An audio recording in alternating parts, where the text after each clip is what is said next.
Hola, mi nombre es Agustín González y vamos a hacer una presentación sobre dispersantes químicos en el tratamiento de mareas negras realizada por el grupo de profesores de las áreas de conocimiento de construcciones navales, ingeniería de los procesos de fabricación y ciencias y técnicas de la navegación.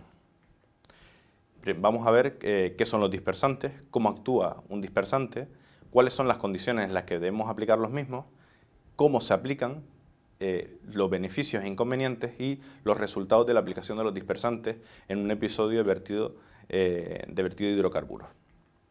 Los dispersantes son sustancias químicas similares a los detergentes que se encargan de romper el petróleo, el crudo, en pequeñas gotitas. Produce una emulsión, una mezcla con el oleaje, que es favorecida por el oleaje, que mezcla el hidrocarburo con el agua del mar y entonces se rompe, hace que el dispersante divida ese crudo, ese vertido, en pequeñas gotitas de apenas unas 100 micras y con ello se consiguen reducir los efectos dañinos sobre el medio y al mismo tiempo se facilita la actuación de las bacterias que digieren los hidrocarburos.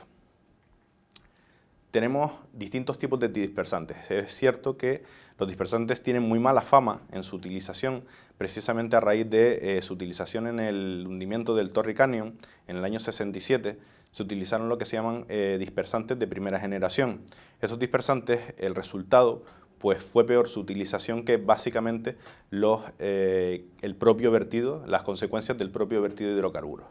Entonces, a partir de ahí, se han hecho estudios para resolver esos problemas y se ha llegado a la tercera generación de dispersantes.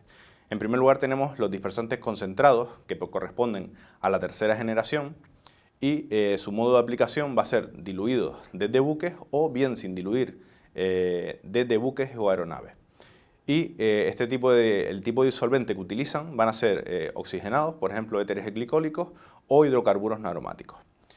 En cuanto a los dispersantes tradicionales, son los que corresponden a la segunda generación y el modo de aplicación va a ser sin diluir, en estado puro, desde buques y están compuestos, el tipo de disolvente son hidrocarburos no aromáticos.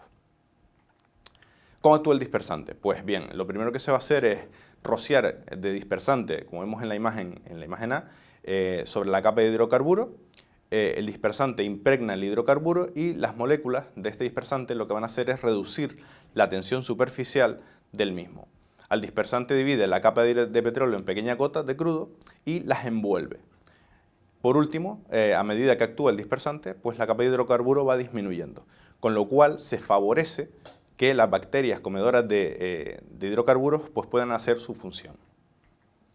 Aquí vemos cuánto tiempo pasa básicamente desde que se aplica el dispersante hasta que se logra un efecto global del mismo. Tenemos una pequeña dispersión inicial, se produce la colonización por bacterias del dispersante y se crean las minúsculas gotas de petróleo y básicamente a partir de los 2-3 días de aplicación del dispersante es cuando se va a generar la degradación bacteriana del hidrocarburo.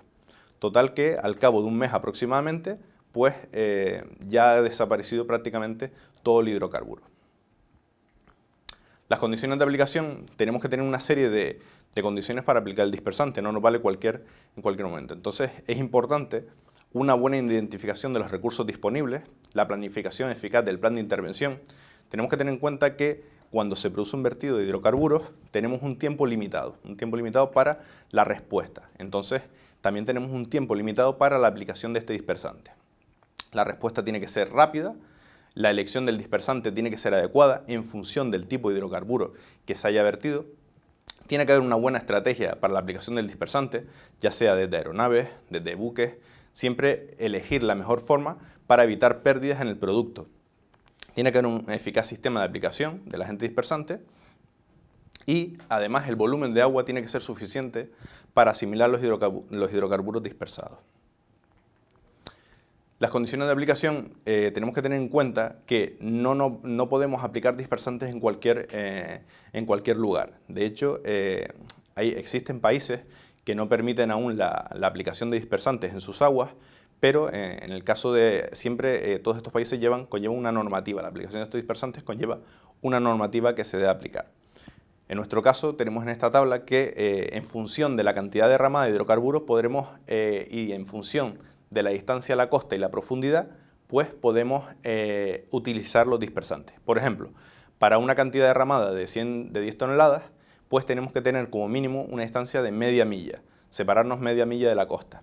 Si el vertido se ha producido dentro de esa media milla y la profundidad que alcanzamos no supera los 5 metros, no podemos utilizar dispersantes.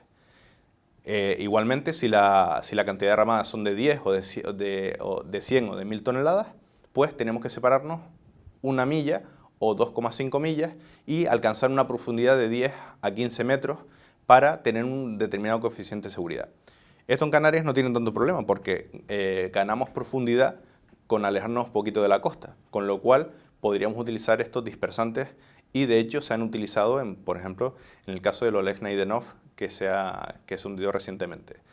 La efectividad de la utilización del dispersante pues, del dispersante determinado pues, depende de la capa de petróleo. Es más fácil la dispersión de combustible si es menor la densidad.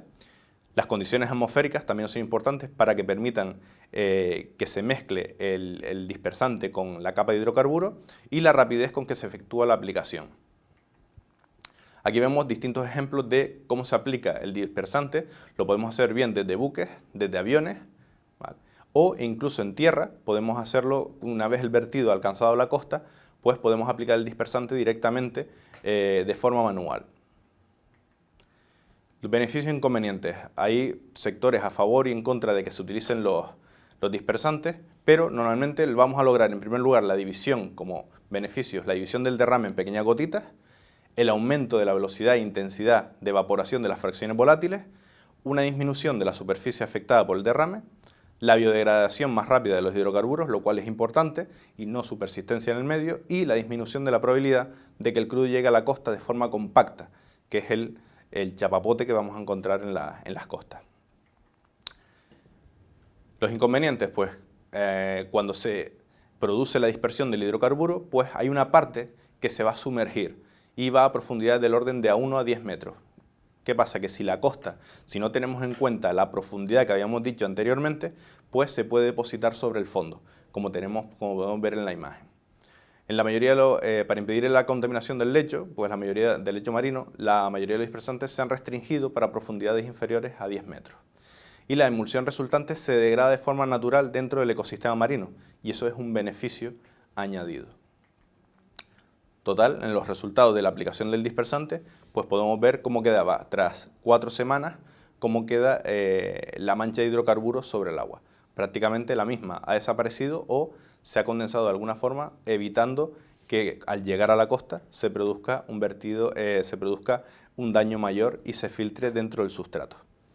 Gracias y con esto acabamos.